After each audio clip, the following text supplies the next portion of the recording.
Hello, everybody, and welcome back to another episode of Watching the Boxes. I am your host, Mike Catron, and as always, we are presented by hashtag basketball.com.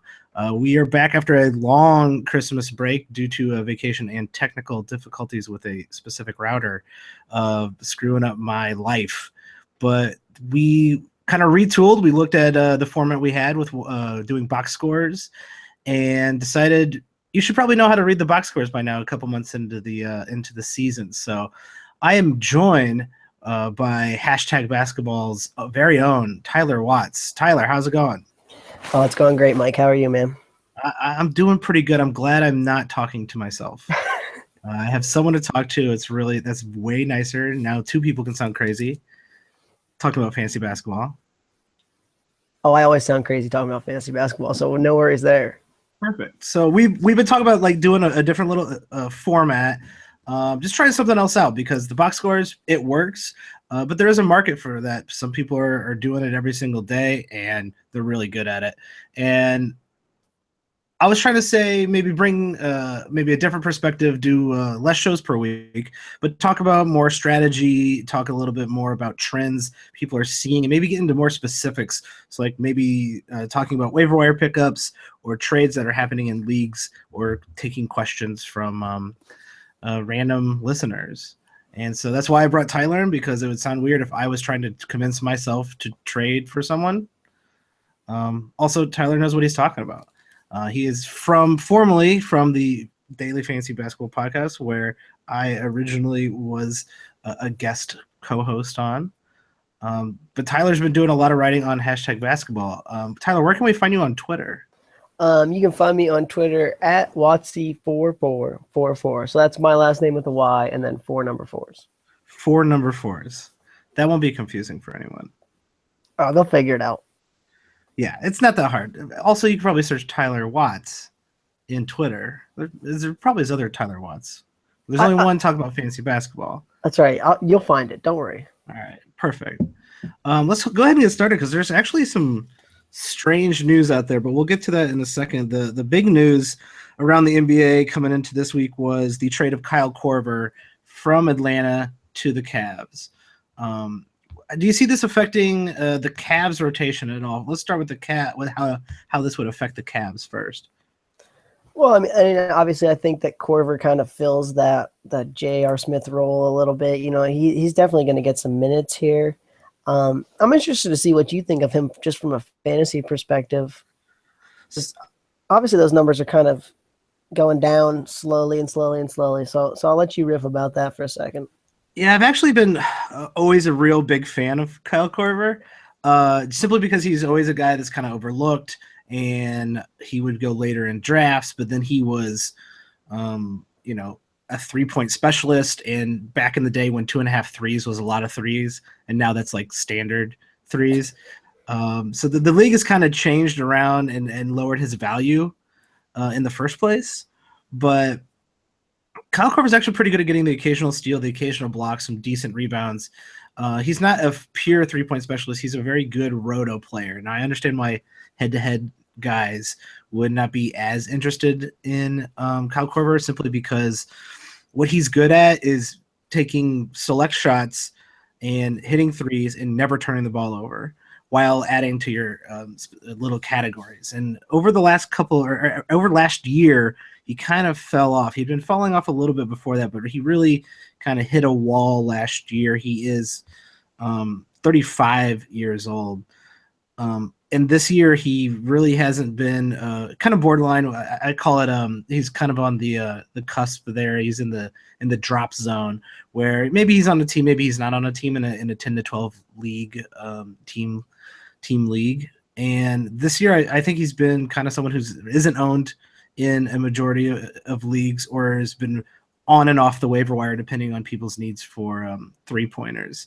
Moving to the Cavs, I just don't see his role changing very much than what they were doing in Atlanta. He was averaging, 28 minutes a game, 27 minutes a game, and kind of in that range with Atlanta. And I'm not sure he's even going to get that many minutes with Cleveland, though. I'm not sure it would be terribly different. Do you see his playing time going up, going down? They're probably going to utilize him, like you're saying, like a J.R. Smith type of guy. Yeah, and then I think that the playing time's probably, right around 28. I mean, maybe he gets to 30 minutes, but I don't even know that I'm seeing that. And, I mean, you get 2 threes a game from him. You're going to get a little bit of assists, a little bit of rebounds, maybe a steal here or there, 9 points. You liked it a lot when he was shooting the good percentages, but at 44%, I mean, it's just hard for me to get behind. Would you say that's probably going to go up, though? So, I mean, just think about anyone who's played with LeBron in the past. If we see the first couple games with Kyle Korver and he's playing solid 28 minutes a game, is he become kind of like Channing? I mean, Channing Frye's looking great with the Cavs. So you would Channing Frye was, I thought, out of the league there a couple years ago. Kyle Korver's a better player probably right now than Channing Frye is, though I don't know. Channing Frye has actually looked pretty decent, but Channing Frye's been bumped into standard league relevance simply because of the amount of threes he's hitting, and he's getting the occasional some rebounds and a steal and a block, and that's kind of similar to what Kyle Korver could provide. What would you need to see from Kyle Korver over like the first couple of games to be like, okay, I'm gonna go snag him up in my standard league? I'd want to see just a little bit more 3-point production. So if he can get it up to like 2.5 a game, maybe even 3 a game, and if he can get that percentage, the field goal percentage up to like 46, 47%, I'd actually be kind of interested. Yeah, I think it's definitely got potential to, if he's playing in that, I'm going to be a spot up shooter, which is usually what happens around LeBron James. I think we just got to wait to see how the rotation is. But his upside really isn't huge, right? So it's not like if you see a first game and Kyle Korver ends up hitting 4 3-pointers in that game and getting 4 rebounds, he should be owned in all leagues. He's still kind of a borderline standard league guy who, if you need threes, you should probably pick him up. But outside of that, I would say unless Kyle Korver is going to be playing 30-plus minutes, I'm not getting excited to pick him up because his upside really isn't high. You've seen the player he can be, and it's solid. I'm with you there. This kind of leads into Atlanta and what they're going to do without basically they got Mike Dunleavy back, and Mike Dunleavy is not as ready to play as many minutes as Kyle Korver was if you looked how he played in Cleveland. And that's, I guess, something to worry about too. Maybe Cleveland plays Kyle Korver like they played Dunleavy, which is a lot less. But do you think Dunleavy even has a place on the team? He actually didn't show up. If you've been seeing the tweets about it, he seemed like he was just not going to show up to Atlanta and had to have a talk with the coach before he actually showed up. So that would make me think they probably promised him some sort of role on the team. I don't think that's, unless it's like a 30-team league, I don't think I'm picking him up for fantasy in any way, shape, or form. But I would think that he's probably going to get to play a few minutes in Atlanta. So if your league's deep enough for anyone who plays a few minutes, I guess maybe you want to go for him. Yeah, if you're in a super deep league, I guess there's someone who's going to play a little bit. I try to avoid those leagues simply because I don't want to care if Mike Dunleavy's playing. I second that motion. It just seems pointless. But this does open up at least 27 minutes to go around to the various wings, which would be Thabo Sefolosha, Kent Bazemore, Tim Hardaway, and I guess if they wanted to go big, Mike Muscala has been someone who's played with standard league relevance so far this year. Does any one of those guys stand out as the major benefactor? Oh, that is a good question right there. I'm interested in Sefolosha just in the sense that if I'm a steals needy team, he's already getting 1.8 steals a game. If he could get to 2 steals a game, I mean, that would be pretty awesome. He averaged 1.7 steals a game way back in 2008 when he got 31 minutes for the Thunder. So, I mean, he's shown in the past that he can be kind of a big steals guy. So that's interesting. I'm kind of interested to see too if they, if they give Tim Hardaway more minutes, what we can see out of him. He's obviously young. He's only 24. I've never been a huge fan of his game, but in 22 minutes, he is averaging 11.7 points. So if they get him up to 30, that could be around 15 points a game, pretty close. So what are you thinking here? Who are you liking? I'm on the fence, I guess, is my main point. Yeah, I'm not seeing like a huge swing in any direction with any of those players because I think we kind of know who all those guys are. It's not like suddenly Cephalosha is going to be a breakout guy. I like Cephalosha too. He's actually had a kind of a poor week or so or two where he's kind of been in a slump. But in Roto leagues, which is what I normally play, his steal production and his across-the-board production has been good enough to be owned. I like still owning Thabo Cephalosha because I do think this opens up more playing time for him. It doesn't seem like there's a front runner. They have had Kent Bazemore starting for weeks now before the trade, and Bazemore hasn't really figured out where his shot went. He is shooting a little bit better, but he's shooting 37% on the season, which is incredibly horrible. Even within the last week, he bumped that up to 74%, but he's not doing anything spectacular across the board in playing 25, 27 minutes. If anything, if you look at the Dallas game, Tim Hardaway played a ton of minutes and had a really nice game. Let's see what he had here. He played 30 minutes, had 22 points, 5 3-pointers, 2 rebounds, and 3 assists. So it looks like they're leaning on him at least right away to come in and play more minutes. But are you excited about Tim Hardaway, or do you think he's got fantasy potential? I mean, he's young, but he's never really been consistent. I think he's a points and threes guy, and like not a lot else. I mean, even if he gets 30 minutes, what's he going to average? Like half a steal and 0.2 of a block. I mean, yeah, and like no assists. He's definitely someone who's pigeonholed into that category. But those are 2 nice categories, points and 3-pointers, that are really nice to get out of a waiver wire player, someone you can stream.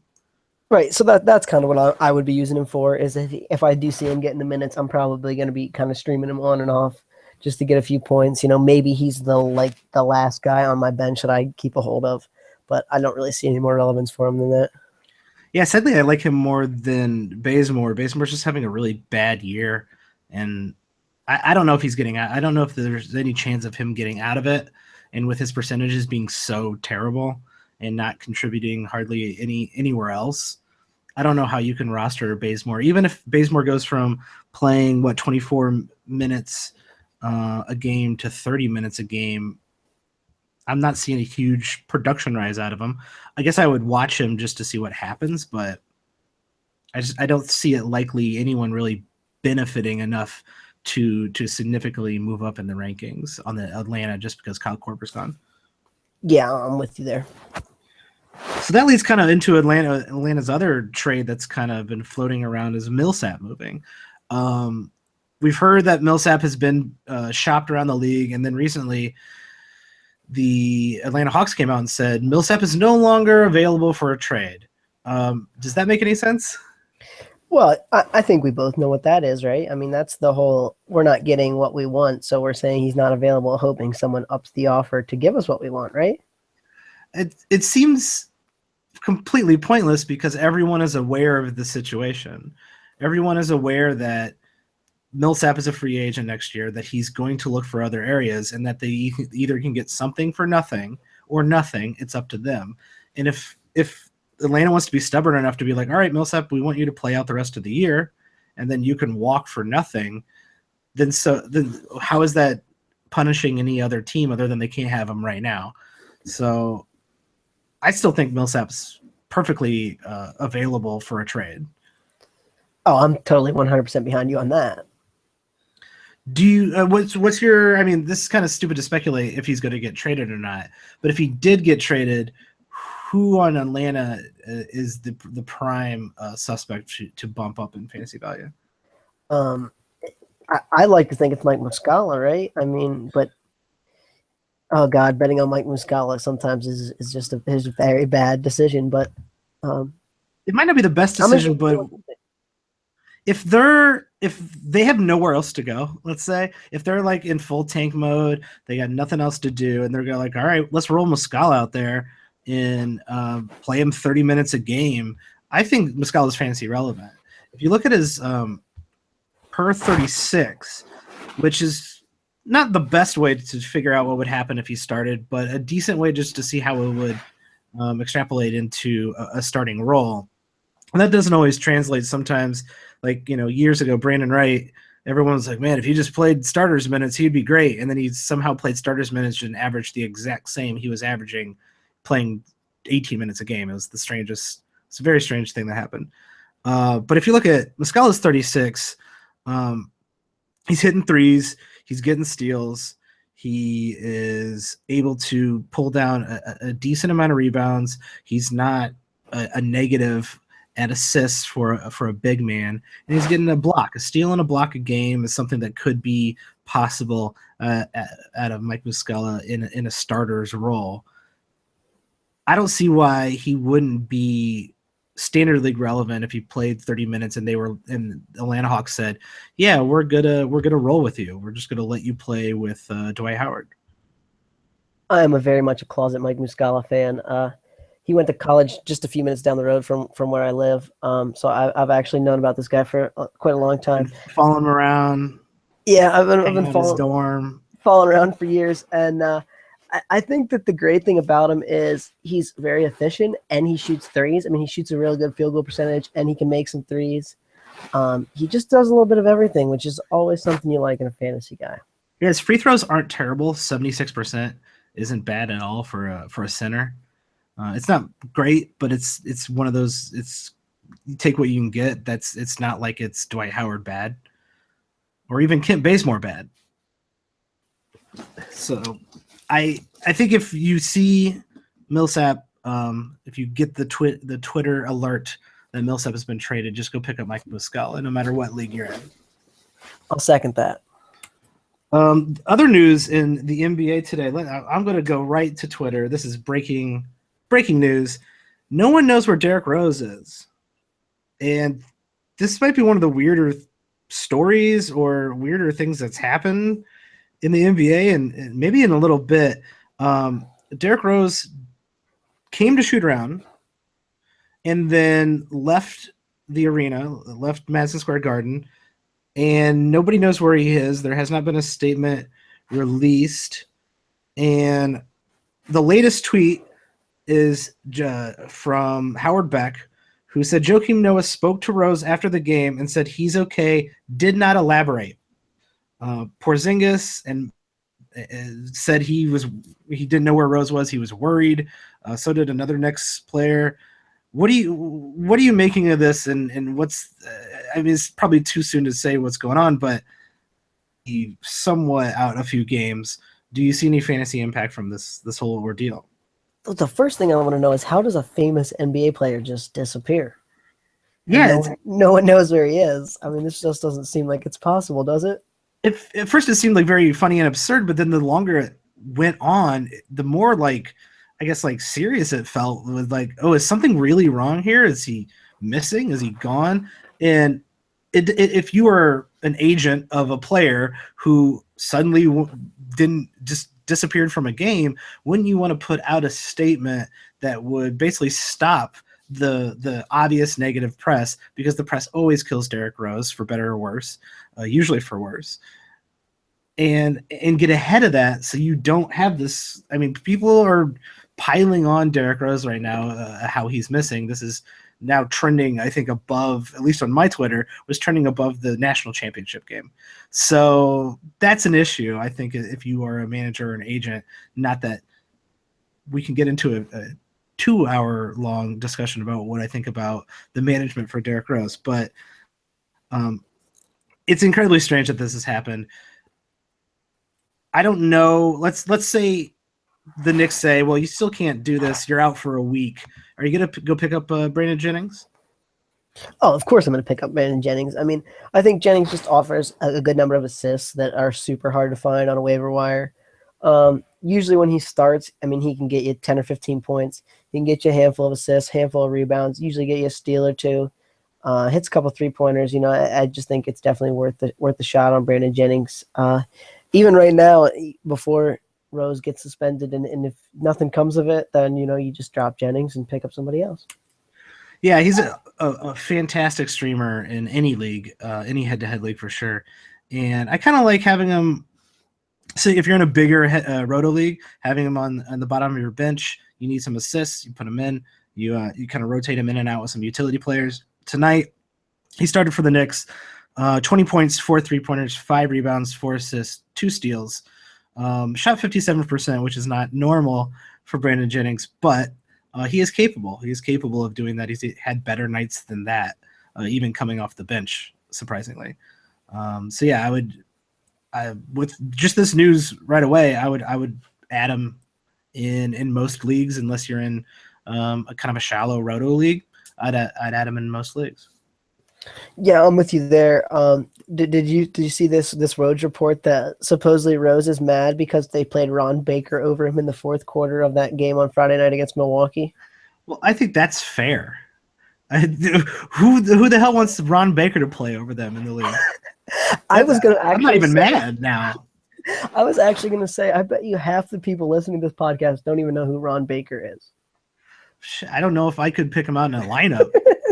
I don't think I could, other than maybe if it was a lineup of other NBA players, because he's kind of. If he wasn't with NBA players, I could pick him up because I'd be like, yes, the tall dude. I assume because he played for the Knicks. Maybe I'm wrong though. Maybe he's 5'9". I don't know anything about Ron Baker. I think he's supposed to be like 6'2", but you know how they lie. I don't think it has anything to do with Derrick Rose. I mean, I've followed Derrick Rose for a very long time. I'm a huge Bulls fan. Derrick Rose has never pulled something like, I'm just going to leave the building, even though I'm already here, because I didn't like what happened in the game the night before. He's not played because he's been somewhat injured in important games, which I was not a fan of, especially in his last years in Chicago. But that's completely different than, I'm here for the game, I just walked out of the arena. No one does that. I'm assuming something serious had happened, especially there was another speculative tweet that he might have went back to Chicago. So that sounds like something serious. So I hope nothing's wrong with Derrick Rose. Let's hope everything's okay with him. I always hope everything's okay with Derrick Rose. I love Derrick Rose. I will always be on Derrick Rose's corner, no matter what. I don't care. He's brought me a lot of joy in my life, and a lot of not joy. Let's see what other news we got. We got Jeremy Lin. We got a few, I'd say, guys coming back from injuries within the next couple weeks. Jeremy Lin, Clint Capella. Either one of those guys, I think Jeremy Lin is at least 2 weeks out, and Clint Capella is. Let me just look at the speculative. Actually, Jeremy Lin is about 6 days out, and Clint Capella's a couple weeks out. Is there anyone else? Are you picking those guys up if they're available in your league? I'd say Jeremy Lin for sure. I say I'm definitely going for Lin. I think he's another guy who's going to give you about 6 assists a game probably, which is huge. And he was actually shooting a very good percentage with the Nets before he got injured. So I'm hoping that continues, and I am definitely picking him up. And as for Clint Capella, it would depend on my situation. I mean, Capella's a very interesting guy to own in the fact that he is not a good foul shooter at all, but he is super good at steals, blocks, or no, not steals. I'm sorry. He's actually been really bad at steals this year, but last year he was very good at steals. He's getting a lot of blocks this year. He's getting some good rebounds, some good points, and he shoots a phenomenal field goal percentage, granted unlimited attempts. So in the right build, I am definitely picking him up as well. I would actually kind of be a little cautious about Clint Capella because Clint Capella's been out for a little bit, at least a couple of weeks. I gotta go make sure I know what the hell I'm talking about. But he's missed 2, about probably going to miss 2 to 4 more. Yeah, so that's quite a few games missed, and I guess they weren't really losing games when he was playing either. But they've developed a rotation in Houston that I think they're very happy with, and I'm not sure how quickly or how smoothly they're going to just give minutes back to Clint Capella when they're winning. But I'm going to butcher this guy's name, Montreal's Harrell. That cannot be how you pronounce that guy's name. They always say Montrell, but I always think it's Montrezl. Montrezl is way cooler. I know. That's what I'd want to be called if I was him. But beggars can't be choosers. He's 23. He's been solid with Capella out. He's played over 30 minutes in multiple games. He's averaging in the last 2 weeks 28 minutes. Not doing anything, I'd say, standard league relevant. But in the last 2 weeks, he's averaged 15 points, 5 rebounds, 2 assists. And he's a fun guy to watch, right? I mean, the dude's a hustler. I like that about him. He's kind of like he looks pretty decently defensively, which is not important in Houston's scheme of not important to be good offensively at all. But it does seem like he plays well with in the rotation. And I'm not really sure they're going to be like, all right, Clint Capella, you're back playing 30 minutes. So I think Clint Capella's value is probably dropping a bit the longer he's out and the better Houston looks without him. Oh, I'll second that. But, I mean, I think even last year, he only played like 19 minutes a game. And he gave you 6.4 rebounds, 1.2 blocks, 7 points, 0.6 assists, and 0.8 steals. So, I guess that's obviously not for necessarily a standard league, but in a deeper league, that could be pretty valuable. So even in like 20 minutes, I think he's going to have a little bit of value, maybe just as a streamer if you need blocks at the end of the week, but he could get something in there.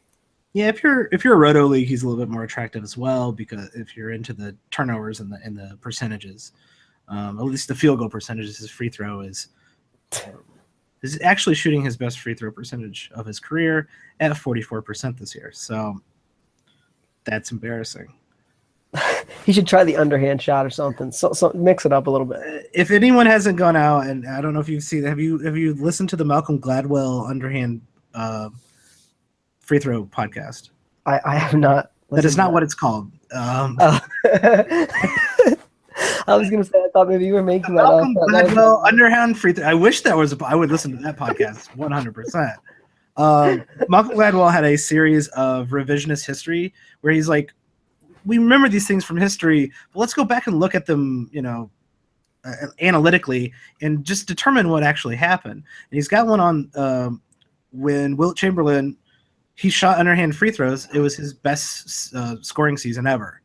And a couple other guys were shooting underhand free throws, and he interviews a few people around that. And then they basically went away because it wasn't cool to do. But there is proof that it works. If it was me and I was a terrible free throw shooter, I would just try banking it off the backboard every time. I get the etiquette part of it, that's frowned upon or whatever. But, at the end of the day, points are points, aren't they? Yeah, imagine if you are, Dwight Howard, or even, here's a better example because no one likes Dwight Howard. You're Andre Drummond. You get fouled all the time. You shoot a pretty bad free throw percentage. If you could up your percentage 20% by shooting underhand, you would be helping your team, you would be helping your career, and you would be a marketing darling. Everyone would be like, look, it's the guy who shoots underhand. You would probably get commercial deals. I don't know how you don't spin that into something positive, into something attention-seeking. So why not try it? Why not try it? Oh, I'm totally behind you there. That's what I'm saying. That's what I mean. I would be the guy who shoot the underhand free throws. I'm not gonna lie. Yeah. I probably need to playing basketball anyway. I'm not good at basketball. Oh, I definitely would. I guarantee I'm worse than you.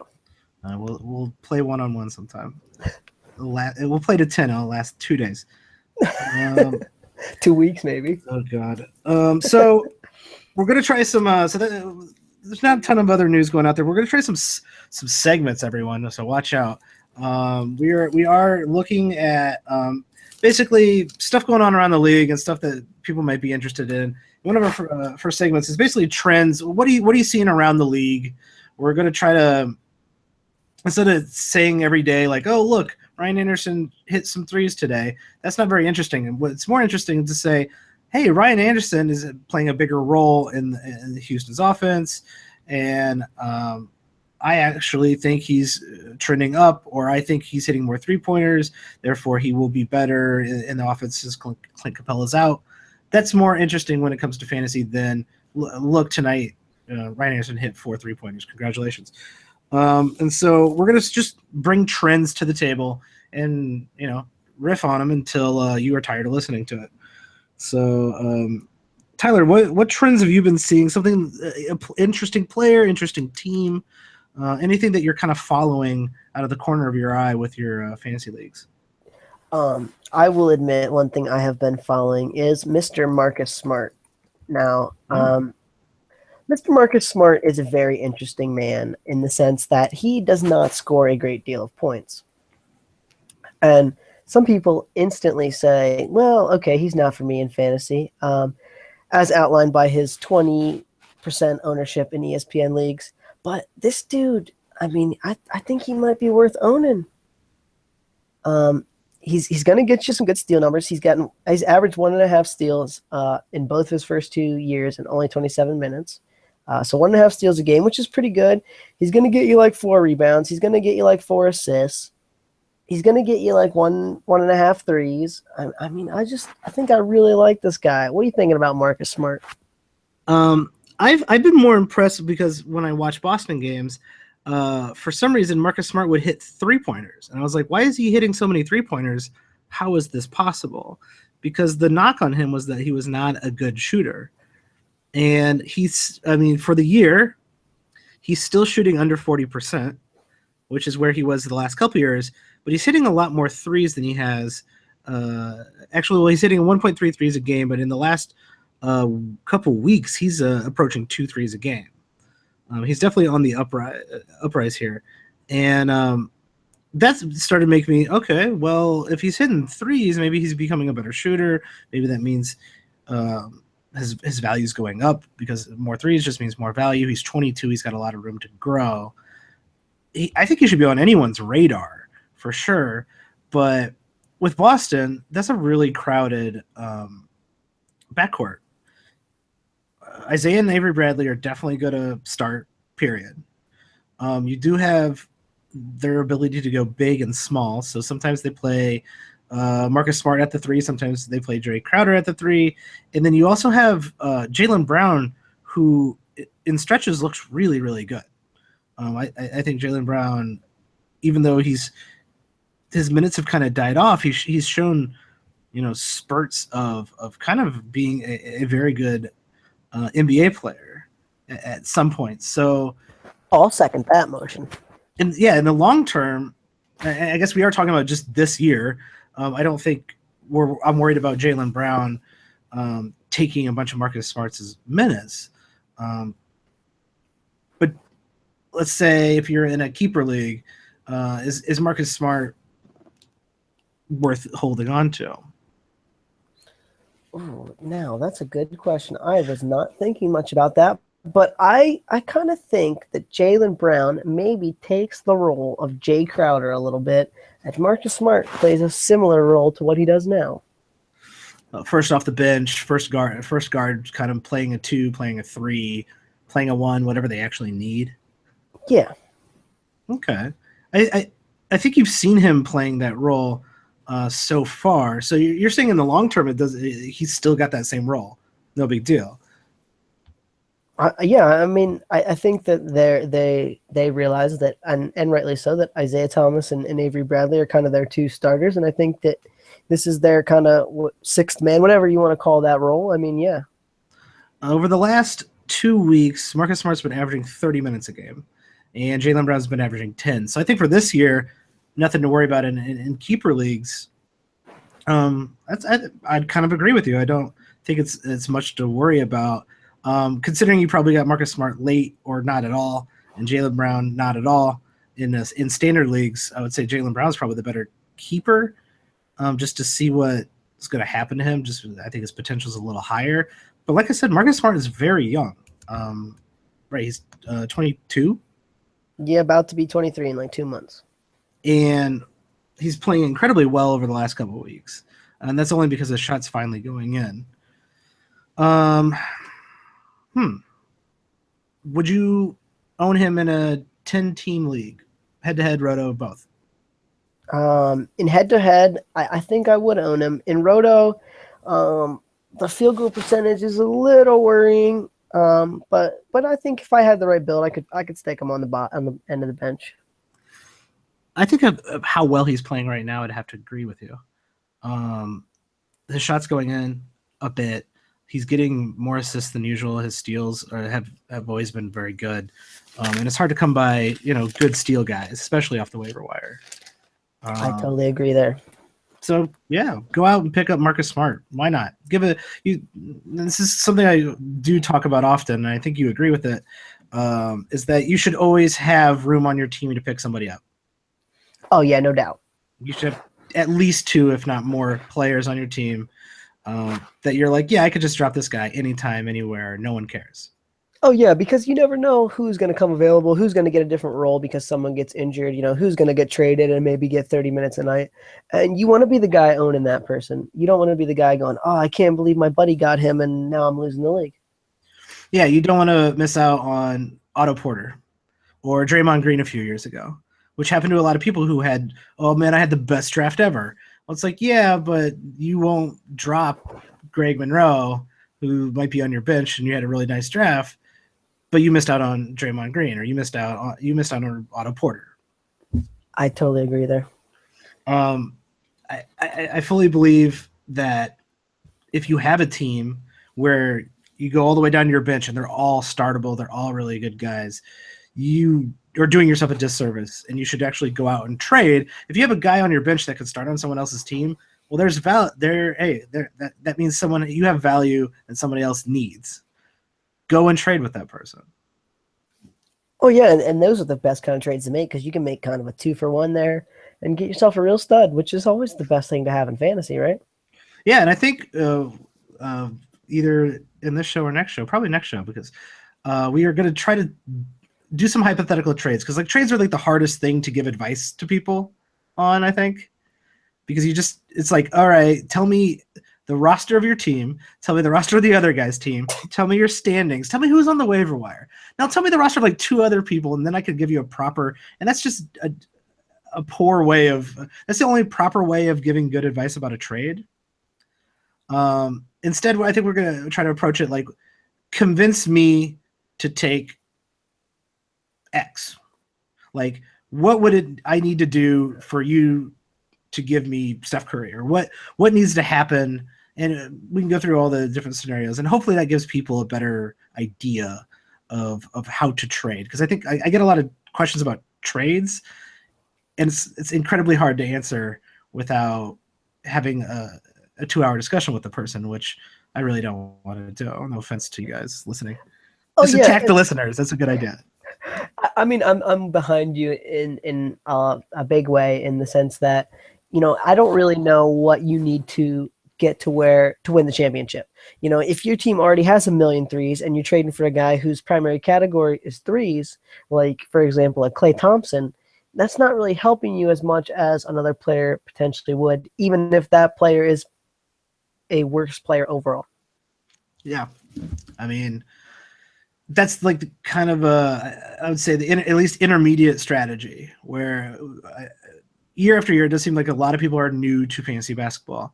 And once they get the basics down, it's hard to go from, all right, I'm following proper, pickups, and I'm figuring out how to play the league, versus all right, now I need to know how to, manipulate other people, or what to watch for in certain situations. And that could be helpful for people who are trying to take the next step in their leagues. A lot of people are probably just getting by picking up the right guy, because half their league probably isn't paying attention anymore, because they're probably watching the national championship game instead of the Bulls game, like I was. But if you're in leagues with people who are really, really into basketball, just picking up the right guy isn't going to cut it. Totally agree there. One of the things I've been following over the last couple weeks, actually, I've been following a little bit longer, is Justice Winslow. And I was actually really hyped for the return of Justice Winslow, and I really don't know why. It's just I have this theory that Miami wants to make Justice Winslow their point forward, and you could see it actually when he came back, though it was a brief return, where he had a 6 assist game, 5 assist game, 5 assist game. They were putting the ball in his hands more. They were kind of running more offense through him. And I have this, I think he's got the tools across the board when it comes to counting stats.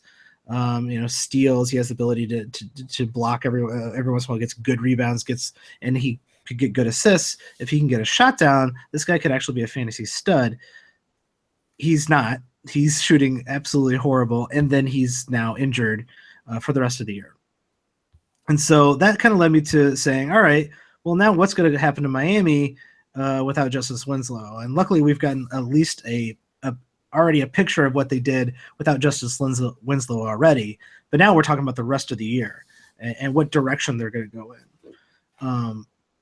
I've been already on Tyler Johnson. I think Tyler Johnson should be owned in all roto leagues, head-to-head leagues, all leagues across the board. He's doing enough in each category to warrant to be owned. They're playing him 30 minutes a game. Even if he's coming off the bench, they're playing 30 minutes a game. But other than that rotation's been in flux. And now we have like the emergence. Willie Reed's playing well for some reason. I'm not terribly excited about that. Josh Richardson comes and goes. James Johnson comes and goes. Goran Dragic comes and goes and might be going for real.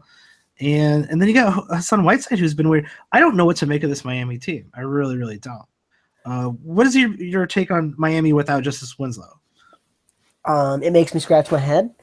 It drives me a little nuts. It's the hardest team to figure out in the league, I think. Yeah, I'll second that. I'm with you 100% that Tyler Johnson is definitely a guy that should be owned in all leagues, pretty much regardless of the size of the league and the type of the league. I'm interested to see what you think his actual shooting percentage should be. Because we've had a year where he shot 41.9 as a rookie. We had last year where he shot 48.6%, and then this year he's back down to 42.6. So that puts him at his career of 44.2. I'm interested to see where you fall on that spectrum because I have racked my brain trying to figure that out for a while now. Well, he's 24, and I'm not going to go look at what he did wherever he went to college at, but I tend to favor. I tend to be pessimistic, so I tend to favor the lower number, and especially when it's an outlier. You only got 3 years to rely on, and it's 42, 48, 42. So it's 42. I think since he has the ability to shoot 48, that 42 is at least safe. It's not going to suddenly be 36. And if anything, it could be 44. But I do think it's closer to 42. I don't think he's going to suddenly unless, like I said, he's 24. He has a chance to work on his shot. There's always a possibility. Shooting is hard to figure out, but it's something people have figured out in the past. So long-term wise, I like his potential. I like his ability. And I do, if he suddenly shot 45, 46% for the rest of his career, it's not going to shock me. But until he proves something, I would say that 48% is an outlier. I'm with you there. The other guy that I'm interested in is Josh Richardson, I guess. If I'm going to pick one of those other guys to kind of want to own. He's hurt right now, so that's obviously not the best. But I think this guy has some potential, especially if he can get that field goal percentage at a reasonable level. He's only shooting 39.4% this year, which is bad. But if he can get that up, he shot 45 last year, only on 5 attempts a game, so it's hard to go by that really at all. But I think this guy could be a good, kind of points and threes guy, give you a few assists, give you a few rebounds, give you a steal a game. And I think he could be worth owning if everything kind of comes together and he can stay healthy. Yeah, I'd actually kind of say that's the reason I don't like him, is that he is kind of he gets some threes, he gets some assists, he gets some steals, and he shoots poorly. And there's a lot of guys who do that, and they do it every night instead of Josh Richardson, who kind of falls off occasionally, occasionally has a really, really nice game, but occasionally has a dud. Has had already been out with an injury before this current injury during this year, and has seen at least some consistent playing time, which is good to see, but not consistent production. And I think you can find guys who do very similar things, who are probably hanging out around the waiver wire, that Josh Richardson also does, but doesn't do it as consistently. Oh yeah, I mean, I'll agree with that. I just think that there was a good trend going there of about 10 games where he was over 35 minutes every night. And anyone who's getting that kind of crazy minutes, I mean, eventually they fall backwards into something at some point. True, and they're giving him an opportunity, so it's not like he's Brandon Knight. It's not like he's coming off the bench. He's actually starting. It's not like he's playing limited minutes and sometimes playing 5 minutes like Greg Monroe every once in a while. It's he's getting the opportunity to produce. So I guess that does put him ahead of people who aren't. I'll second that. Well, I think you can find people like him, and he's young and he does have potential. I actually kind of like James Johnson more, and he's not young, and he's not. And this is a bias towards my Roto League. My Roto League bias. I think Roto Leagues are superior, and I like James Johnson because he fits a Roto League very, very well. Over the last couple of weeks, he's only been playing about 26, 27 minutes, but he's averaged 15 points, close to 2.5 threes, 5 rebounds, 3 assists, 1.3 steals, and 1.3 blocks over the last 2 weeks, shooting 49%, which he can do.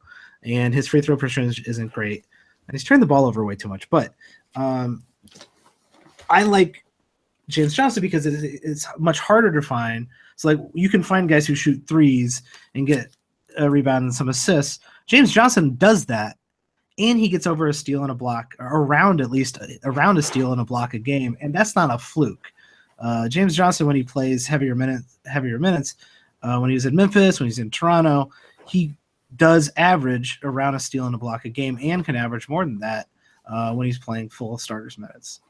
He is a very interesting guy with a very lackluster career as far as games played.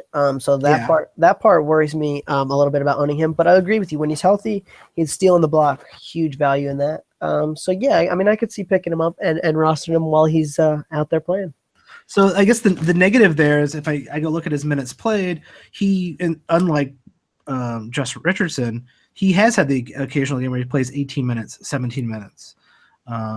And Josh Richardson really is consistently playing close to 30 or above 30, especially lately.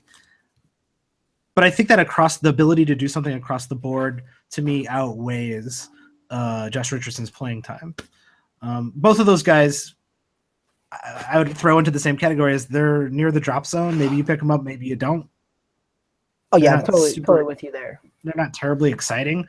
But I would pick up James Johnson in any league right now just because of the way he's playing. Justice Winslow's out, and they have no – I don't know if they really have a choice but to play James Johnson a lot more minutes or give him a bigger role at the very least on this team. Come on, you're not wanting to play Luke Babbitt? Come on. Nobody wants that. Nobody wants Luke Babbitt to show up. Rodney McGruder, what do you think about that guy? Just throwing it out there because the first time I saw him in a game, I was like, that's not a real person. Here's how much of a basketball degenerate I am. I watched pretty much all of their summer league games and saw this guy play and play pretty boy. well against the whatever you want to call that competition in the summer league. I won't say it because it's probably something bad. He is a hustler, but not a real NBA player, I don't think. Like, he knows how to play basketball, and he's going to be a poor man's Deladova. Oof. A poor man's. Wow. Have you seen the Deladova shoe commercial? Yeah. Oh my god! I thought that was fake. I thought that was as fake as Rodney McGruder's name. It probably is. Rodney McGruder does not sound like a real guy. He sounds like somebody you'd see in a terrible comedy movie. Yeah, MacGruber is a real movie. A little underrated too. Everybody go watch that movie. I have not seen that, so underrated. It's underrated. I might have to check that out. Maybe be in the right frame of mind as well. That always helps. So we do have another segment. We're testing out these segments, and this is the one I came up with because it's got bad grammar. It is Why You Own Him, where we will present a guy who is owned in a majority of either ESPN or Yahoo leagues. We're not going to discriminate. And then we got into discussion. What's wrong with these? Has anyone ever been able to figure out the correct percentage owned in Yahoo or ESPN? That number's never been right, ever, has it? No, it's always seemed just completely and utterly insane. So if it's like a bad benchmark because it's either like 50% of the people who play this stop playing after they draft or something, and they continue to put that in the number, which I would feel if someone has made no moves, transactions, they could easily take that data out. But if you haven't noticed, I'm sure everyone who plays fantasy basketball or has listened to a fantasy basketball podcast has noticed ESPN does not care about their fantasy basketball product terribly well. They're not putting a lot of man hours to it. So I'm not surprised they're not like picking and choosing the percentage owned and trying to get that down to a science. Oh yeah, no. And I think that it's just always so crazy to me how like just everything seems so backwards. Like you think, oh, this guy should be owned like 75% of leagues, and it's like 20. And you think, oh, there's no way this guy's owned in like any leagues, and it's like 75. And you're going like, I don't understand. Yeah, like you're saying, Marcus Smart. Yeah, 20%. It's like hardly owned in any leagues. My first why you own him for you. I need to ask you why you own Rajon Rondo. Why does anyone own Rajon Rondo? He's at 77%. I don't know if I want you to give me like if I saw he was on your roster and I was like, man, why you got Rajon Rondo on your team? And you have to like justify it, or if you just want to be like, don't do it, go in any direction you want to here. But why do you own Rajon Rondo? Why do 77% of people own him? 77% of people must not be playing fantasy basketball. Okay, because I mean, you're a Bulls fan, so you probably know this more than anyone. They're not going to play this guy, right? I mean, that's just not going to happen. They never should have. That's what I mean. Well, I mean, like, I get it. Maybe they thought him and Butler was going to be a good pairing, but once they got Wade, like, that just was never going to happen. It was never going to happen. And where's he going to go? Even like he's saying, oh, he wants a buyout if he's not going to play. Like, who wants him? He's a completely worthless asset. So I actually, someone pinged me earlier today asking, hey man, I got Rondo on my team. What should I do? And I was like, oh my God, man, get rid of him. Like, I was like, are you in a league with any other Bulls fans? Maybe you can be like, hey man, Rajon Rondo. But it's probably harder to sell Rajon Rondo to a Bulls fan than it would be to anyone else. Yeah. I mean, it's the first reverse, team bias in fantasy history.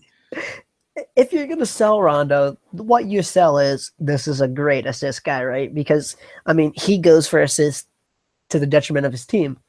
But I don't know that anyone's buying it. I mean, he hasn't played in, like a week now, week and a half? I mean, how long has it been? Yeah, he hasn't played in the last 5 games, and they are coaches' decisions not playing. The writing's on the wall. The guy's gone, or if he's not gone, I will give Rondo credit. I've always hated Rondo for a lot of reasons. mostly because he threw Kirk Heinrich into the scores table and then get ejected from a playoff game. But he's not being a complete tool about not playing. He's not happy about it. He stated he's not happy about it, but all the other reports say like it's not like he's not coming to practice or not being cool with his teammates or trying to be a pain in. He's trying to work it out diplomatically, which I guess I'll give him credit for that. And if you go look at the last time he played, which was in mid-December, he's got multiple 10-assist games, close to, poor man's triple doubles, 7, 9, and 10 with 2 steals, 10, 14, and 8 with 3 steals. He's capable. If Rondo went somewhere where they didn't care about playing basketball and they wanted to tank or something, that's the only team we could trade him to as a tanking team. 76ers. Maybe for that would be interesting. Nerlens Noel. But Rondo would be pissed going there. So if Rajon Rondo went to a team where he's going to play 32 minutes a night guaranteed, would you still own him? Oh, I would own him. I mean, just because the assists are going to be there. The assists have always been there. Even if it's detrimental to the basketball team, he hunts for those assists. But he's not a good player anymore, and I just don't see anyone. I mean, like, why would a rebuilding team play this guy? He's shooting under 40% this year. He's played in 29 games. He's averaging 30 minutes a game, and he's not getting close. He did not get anywhere near his 2 steals a game from last year. He occasionally had really good assist nights, but he averaged 11 assists a game last year. He's only averaging 7 this year. And there's a 5-minute difference between what he played this year and what he played last year. And there's also a difference that no one on the Bulls scores like Boogie Cousins and no one can shoot. But so it could be a little bit of that.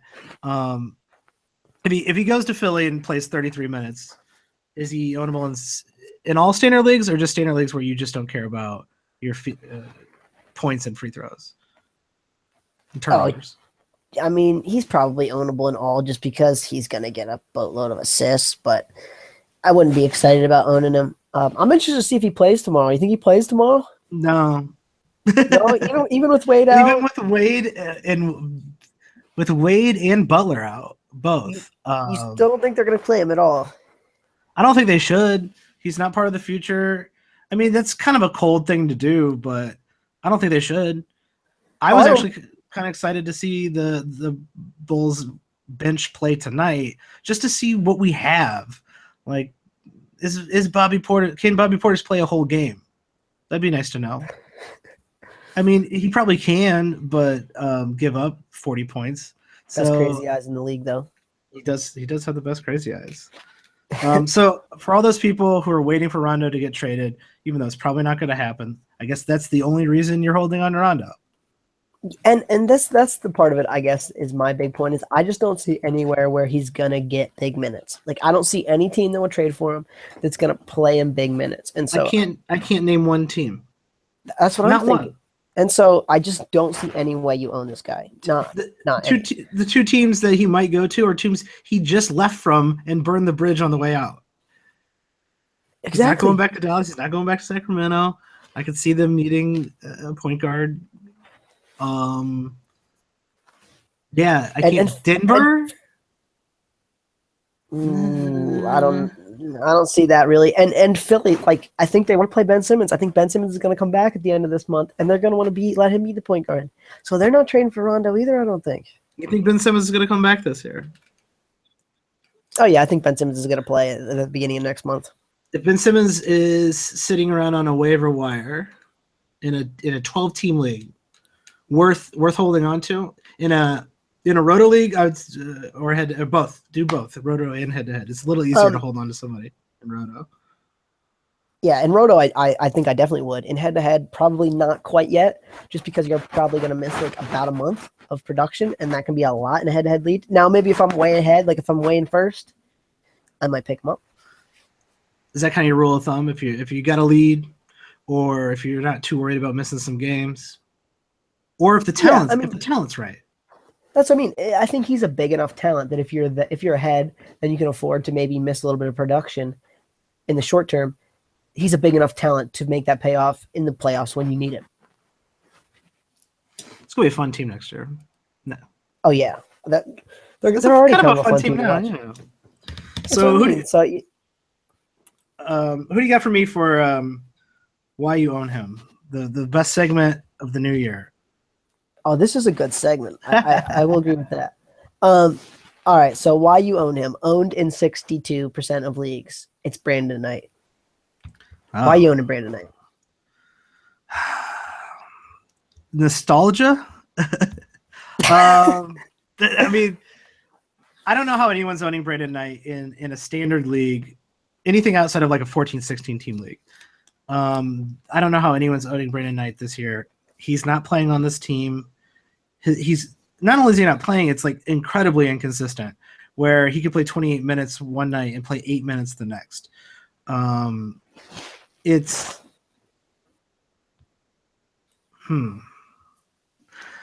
I guess the issue is that if he was able to play 30 minutes a night, he would be fantasy relevant.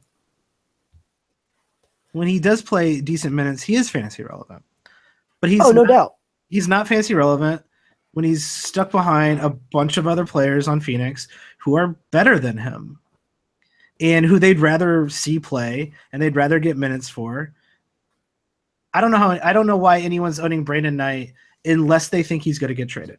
It's a similar situation to Rondo, except for Brandon Knight could actually get traded. Brandon Knight has value. The Bulls should get Brandon Knight. How about that? Trade Rondo for Brandon Knight. It's not going to happen. I mean, I totally agree there. But, I mean, we're talking – there's still about 45 days till the trade deadline as of this taping. Yes. So I'm not holding this guy right now, right? Because, I mean, how many trades happen at this time of year? Maybe a few, but usually not that many, not till closer to the deadline. And I'm just not holding the nothing he's giving me for 2 months. You know what I mean? A month and a half. Over the last 2 seasons, Brandon Knight, on averages, has finished 70th and 55th. That 55th being his best year on averages. He's 25. The league has shifted, I also think. So if you look at Brandon Knight compared to those years, it's like, oh man, 17 points, 2 threes, 5 assists, 1.2 steals, the occasional block. That's pretty good. There's more guys doing that this year than there have been in years past. You know, CJ McCollum is way better than that. I mean, CJ McCollum doesn't really he might get the occasional block, but he doesn't get as many blocks as Brandon Knight does. But CJ McCollum's way better than Brandon Knight, even if Brandon Knight was playing like 35 minutes a game. Like, even if Brandon Knight comes and goes to Bulls and is the starter, let's say, or goes to any team and becomes the starter, plays 34 minutes a night, his upside is a standard league player, but not an all-star standard league, not a top 50 player. Right, he's a top 75 player probably. Yeah, right on that cusp. So holding on to a top 75 player in the hopes that he gets traded makes much, much less sense than, I would say. Oh, here's a question: would you rather, if you're on a roto league and you have a roster spot, would you rather hold on to Brandon Knight, someone you can kind of quantify how good he might be, a top 70, 75 player, just on the chance he might get traded, or would you rather have Ben Simmons, who is injured, who will play probably, but you don't know what you're going to get out of Ben Simmons, but he's got high potential. Ben Simmons or Brandon Knight? Oh, that's a good question. I'm going for Ben Simmons because I'm not sure that Phoenix gets the value they think they need for Brandon Knight in a trade. That's probably true. So you think they just hold on to him? Yeah. Like, why not? Why not wait until the market changes? Exactly. I think that they don't want to give him away for what other teams are willing to pay, and they think he's a better player than that, but they don't really have the room to play him, so I think they just keep him. Yeah, why not have an asset on your bench who does play well off the bench? and retains value. It's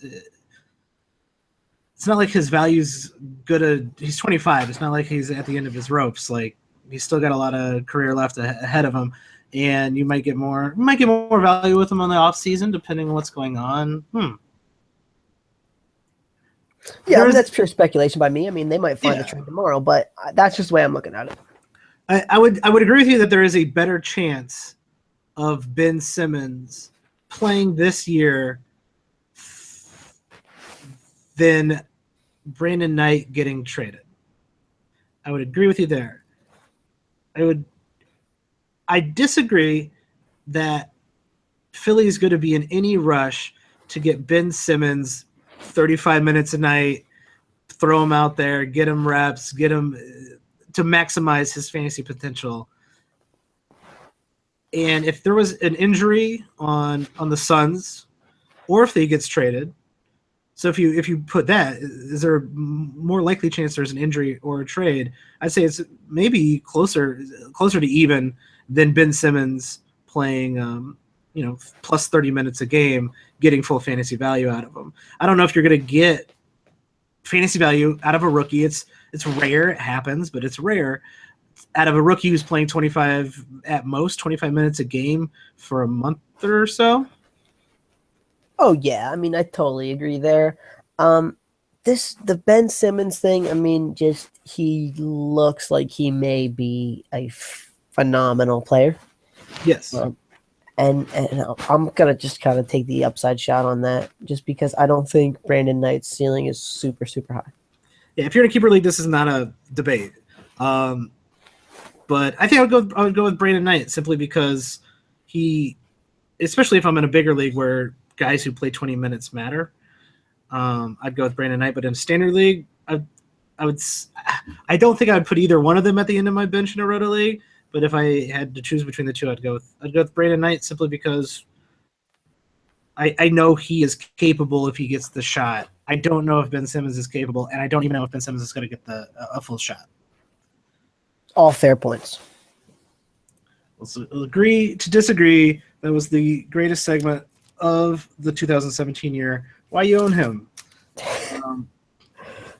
Great name. So I think that's really all we got for tonight. Is there anything else? Is there anything you need to plug? I know you got some writing on #basketball. Yes, I have a new article that just went up today on Alan Crabb, and why the Portland Trail Blazers made a terrible decision in matching that contract. The Alan Crabb. I have to go read that because looking at his fantasy value, he seems all right. He seems okay. I don't watch enough Portland basketball to know if he's actually a good role player. He is an okay but not exceptional role player, and he's actually playing worse than he played last season, which is disappointing for a young guy. And he is the 23rd highest paid player in the NBA right now. Good Lord. Yes. So that is why it's a terrible, terrible contract. I felt that way when the Bulls didn't really pay anybody any money until Dwayne Wade fell in their lap. I was actually kind of on board with that because you started looking at these contracts like Alan Crabb's contract or Timothy Mozgov's contract, which is even worse, I think.